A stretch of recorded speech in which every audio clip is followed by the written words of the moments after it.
Hey guys, how's it going? It's Al. We have the top running backs for week 2 on DraftKings NFL DFS for you on this video. Last week we did 5. This week I have 6. Now this is not a rankings video. My rankings video, if you're playing fantasy football season long, is going to exist over on the FF channel. Definitely go check that out, smizzle.tv/FF if you wanted to look for that. However, this video focuses on the running backs that check off all 5 of the most important boxes for predictive success in fantasy football, specifically in daily fantasy. Running backs will outperform their projection if they are A, playing at home, B, if they are favored, C, if they are expected to get 20 touches. If they get 20 touches, they will exceed their projection more often than not. Usage in the passing game, because targets are way more useful than our carries, and inside the 5 carries, which really get you that ceiling because those lead most directly to touchdowns.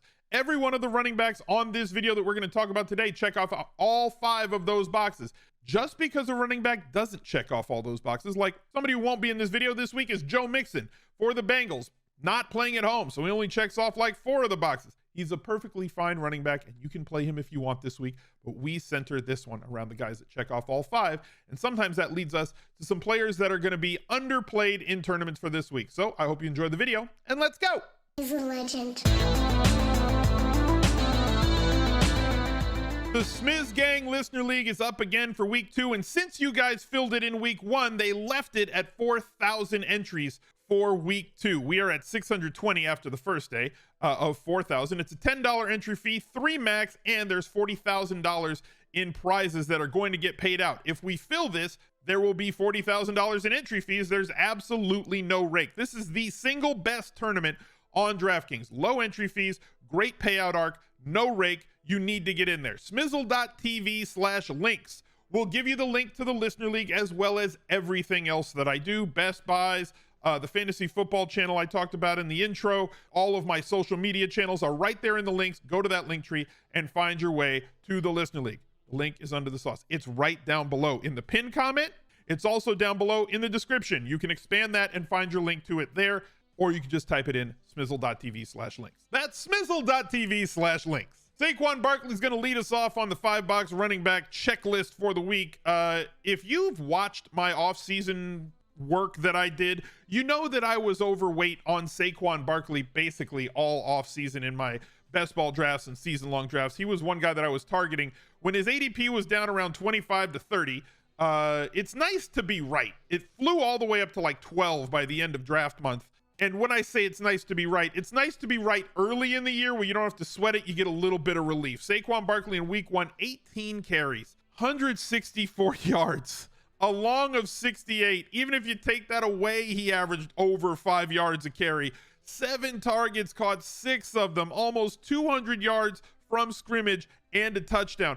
He was the highest running back on the week in terms of snaps played for his team. He played like 88% of the snaps. He was on the field the whole time, and if he's going to be on the field that much with the problems, A, the health problems they have at wide receiver, and B, apparently half the guys that have talent are in the doghouse, this team is going to lean on Saquon a lot, and they're going to continue doing that. And they square off against Carolina, who we know that Carolina is not a great defense against opposing running backs, and then they went to Cleveland in week 1 and got absolutely ramshackled by Kareem Hunt and Nick Chubb and the Cleveland Browns. Like, you know that the Browns aren't going to pass the ball. Like, they have to run the ball, and they still got run over. So what's going to happen this week when now instead of 2 guys, and you're like, well, I got a good day out of Nick Chubb, but also he didn't score the touchdowns. Kareem Hunt got that. So like Saquon Barkley is essentially Nick Chubb and Kareem Hunt combined into one like fantasy football Avengers tier player. Yeah, 7,300, not expensive enough. We knew that week 1 at 6,100 was going to be the cheapest we probably would see him all season long. He's at 73. I think that he's still a discount. I think that he needs to be, if he's going to get anywhere close to this sort of usage, which is 25 opportunities, right? 18 carries, 7 targets, 25 total opportunities. If he's going to get anywhere close to that, 22 to 27 opportunities a week, he's going to be an $8,500 player on DraftKings sooner rather than later. So I'm still taking the discount here in week 2. Speaking of Nick Chubb and his throttling of the Carolina defense, now he gets the New York Jets. Like, this is ridiculous. 7,100 for Nick Chubb. So your cash game running backs are probably starting with these two, and you're probably going to another value running back who's also going to be on this video. That's called in the industry a tease. 7,100 for him. You're telling me that I'm going to get 20 plus touches on a guy that's favored. And what are the Browns favored by in this game? By 6.5. The team total is not going to be like ridiculously high. It's going to be like 23.5, depending on what book you look at. But Nick Chubb is going to get an absolute metric ton of carries. Now, we have to kind of hope that Kareem Hunt doesn't luck box his way into all of the touchdowns this week, and Nick Chubb is going to score one. But like the same big splash ability existed for Nick Chubb in week 1 as it has for the last 2-3 seasons. A 25-yard game in that one. This is something that he does as well as anybody else in the league. The two backs that are best at the big splash runs, A, Nick Chubb, B, and not necessarily in that order, Jonathan Taylor, and 3, yes, I went AB3, would be Saquon Barkley when he's healthy, and right now he's healthy. So, like, you have volume, touchdown possibility, and upside. You have, I'm going to say he's going to get more than one target in games moving forward based on how they used him last year. Even in games where Kareem Hunt played, you're not going to get like 5, 6, 7 like you will out of a Saquon Barkley, but you are going to get some usage in the passing game. It's not as dead as it was before. So slightly higher floor than he used to have. Tremendous matchup in this spot. Home, favorite, everything. Give me Nick Chubb at 7,100. If you're not yet aware, if you look right below my little face cam here, you'll see that we're trying to raise $100,000 as a community for No Kid Hungry this football season. $50,000 of that's going to come from the community, and every $10,000 that our community raises, that means you, YouTube. That means that we are going to have myself match $10,000 up to $50,000. There's a link down below in the description, smizzle.tv/charity. You can find it in the smizzle.tv/links as well. I'm going to guess that this video on YouTube is going to get 10,000 views, give or take. If everybody that watches this video just donates $5, we'd be there at the whole community goal in like 1 week. Doesn't take much. Every single dollar helps. So if you enjoy the content and you wanted to help out kids who are food insecure across America, go click that button. Make sure that you donate and be a part of something that's bigger than yourself. The cover boy, DeAndre Swift, is next on the list. Now, there were things that were encouraging about DeAndre Swift's usage in week 1 against Philadelphia. One, the Lions' offensive line was in somewhat of shambles going into that game, and Philly's defensive line is pretty darn good, and he still rattled off 144 yards on 15 attempts and got you 3 targets. I think the targets are going to escalate. I also think that he's going to get about half the inside the 5 carries on the year.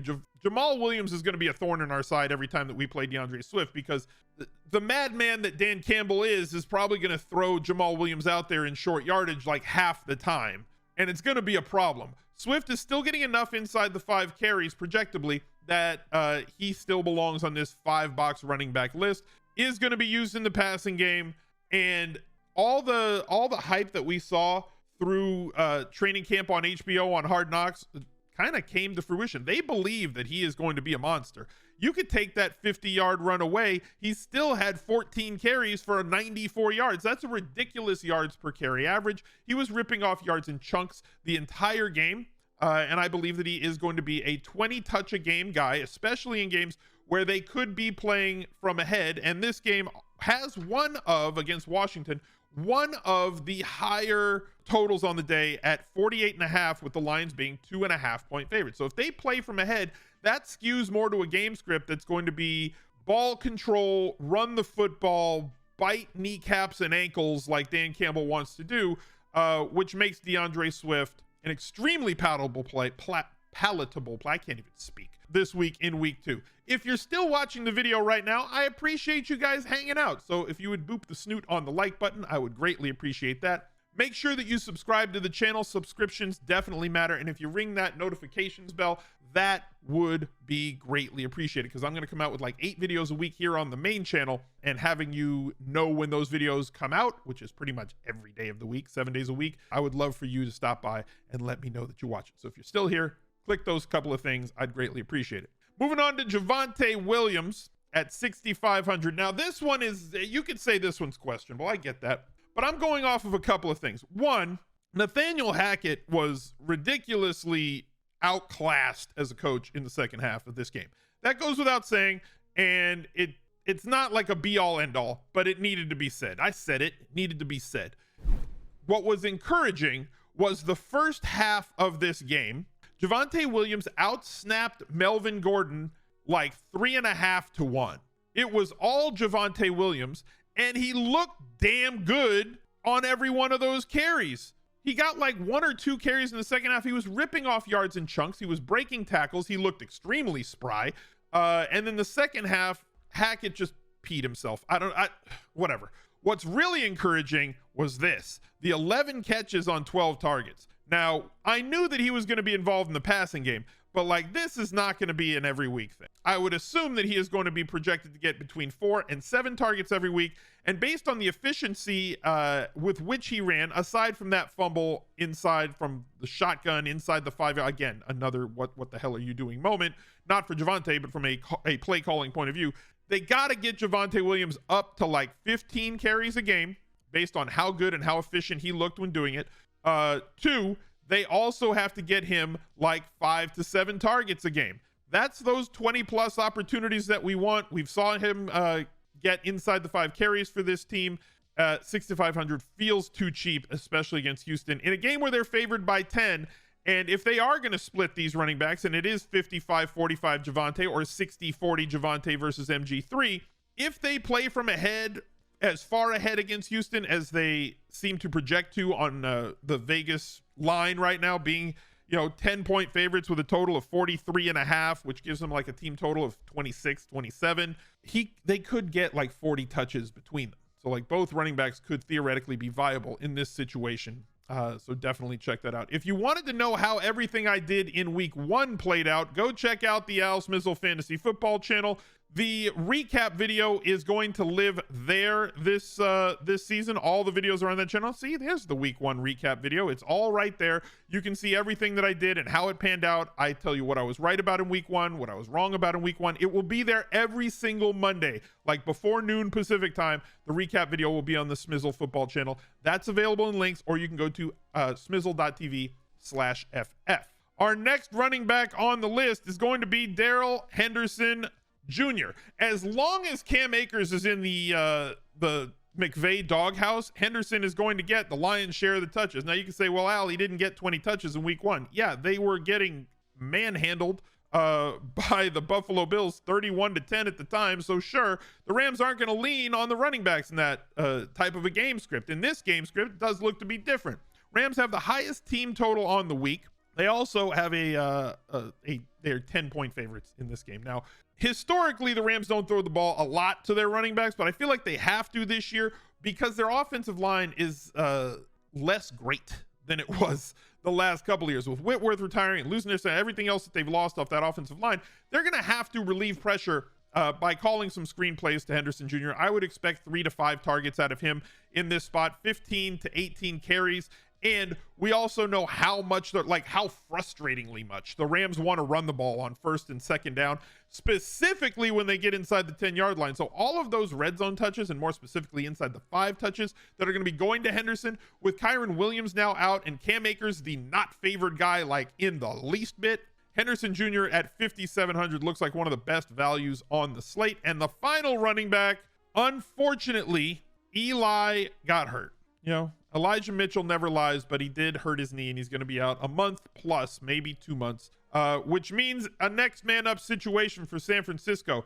Somebody's about to, what about Tyrion Davis-Price? And what about him? He was a healthy scratch in week 1. Every one of the running backs that was not Elijah Mitchell on this 49ers roster was basically playing special teams. He was the next man up, got 9 carries and 2 targets right after Elijah Mitchell left this game. He also, on those 9 carries, got 2 inside the 5 carries.